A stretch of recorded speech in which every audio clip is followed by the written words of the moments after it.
Chapter 411. Reflection. Sunny had never fought in his shadow form, and really he didn't even know how. All he had were his instincts, but that wasn't enough. In fact, trusting your instincts too much was a sure way to get yourself killed. Intelligence was the most dangerous weapon in the arsenal of a human, and it was Sunny's mind that ended up saving his life. He had realized that his enemy was not invisible, but a shadow just like him only a moment before the creature was upon him. In that split second, Sunny managed to come up with the only way to escape death. As sharp pain pierced his entire being, he lunged forward and escaped the shadows, rolling away on the grass. Jumping to his feet, Sunny staggered and clutched at his side, blood flowing between his fingers. Ugh! The shadow of the unknown abomination lunged in pursuit and swiped uselessly across his body, not causing him any harm. It was just a shadow, after all. Throwing a glance at the thin tear in the puppeteer's shroud and a deep wound beneath it, Sunny took a step back. Simultaneously, he gave his shadows a command to hide themselves under his armor and augment his body. Physical attacks couldn't harm shadows, but shadows also had no way to harm living beings. That was the thought that had saved him. If he had failed to assume the shape of a human in time, he would have been dead by now. Most likely. Because he had not, however, he and the shadow creature were now at a standstill. The master of the Reckoning Island tried to attack him several more times, each strike ending up as fruitless as the previous ones. Then, it froze, as if slightly confused by the situation. Sunny finally had a chance to take a good look at the hostile shadow. It looked just like a shadow would, like a dark, ethereal silhouette of a person painted on the grass in black. The creature seemed to have 2 legs, 2 hands, and 1 head. If Sunny didn't know what it really was, he would have assumed that the shadow was cast by an ordinary person. There was no one else in sight, though. Backing away and grimacing because of the pain radiating from the deep wound in his side, Sunny stared at the enemy and thought feverishly, "No, this is wrong." A shadow creature was, indeed, deadly for someone like him. But to every other human on the Chained Isles, it was completely harmless. How was it, then, that so many people had been killed by it? And what about the nightmare creatures? How had this shadow slaughtered so many living beings? His eyes widened slightly. Sunny threw his hand to the side to summon the Midnight Shard, and just in time, what happened next caused him to shudder. The creature moved once again, and then 2 dark flames appeared in its darkness. A moment later, a human figure stepped out of the shadow. It was a young man with pale skin and cold, cruel eyes of an experienced killer.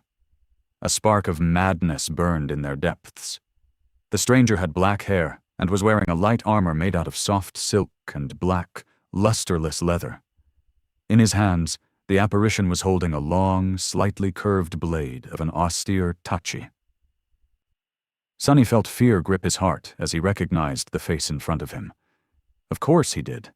It was his own face, after all. Looking at the Devil of Reckoning was like looking into a mirror.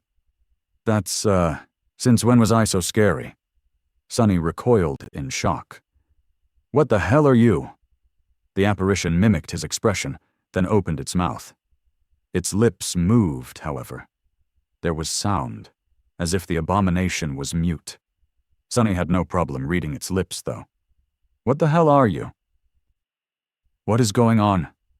Before he could finish that thought, though, he had to defend himself against a lightning-fast strike of the enemy's sword. Sunny deflected the fearsome attack and staggered back, his hands trembling from the force of the impact. Curses! The bastard might have looked like Sunny, but it was much, much stronger. About as strong as a fallen devil would probably be. Sunny had no time to recover before his evil twin was upon him once again, attacking with the painfully familiar grace of his own battle style. This time, the tip of the tachi missed Sunny's eyes only by a few centimeters. A vicious smile appeared on the apparition's face. Sunny grunted. As the abomination launched a flurry of lethal attacks his way, each swift and vicious, he struggled to defend himself, and fought through the pain. He was barely holding on, for now, at least. Because of how strong and fast the creature was, Sonny had no doubt that he'll be killed eventually. How could he fight against someone who knew all his tricks, but was also much more powerful? Even the shadow dance was useless.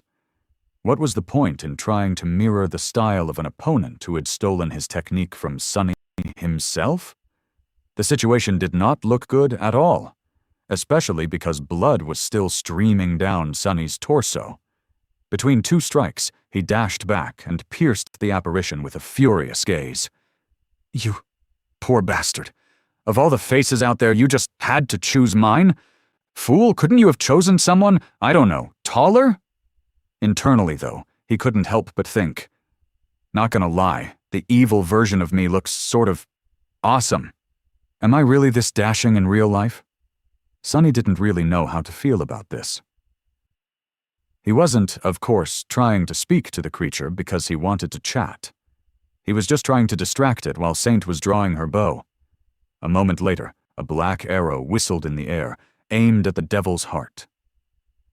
However, the young man with cruel dark eyes simply stepped to the side and swiped the arrow away with his sword. Sonny cursed.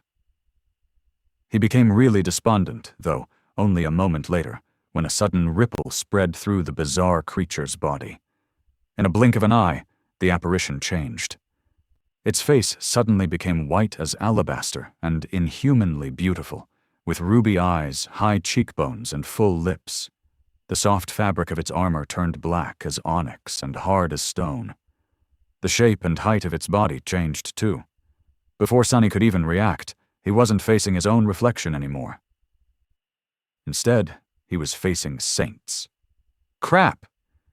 As the sickening feeling of his soul slowly falling apart permeated Sonny's entire being, the perfect copy of the taciturn demon raised its bow and sent an arrow flying straight at his heart.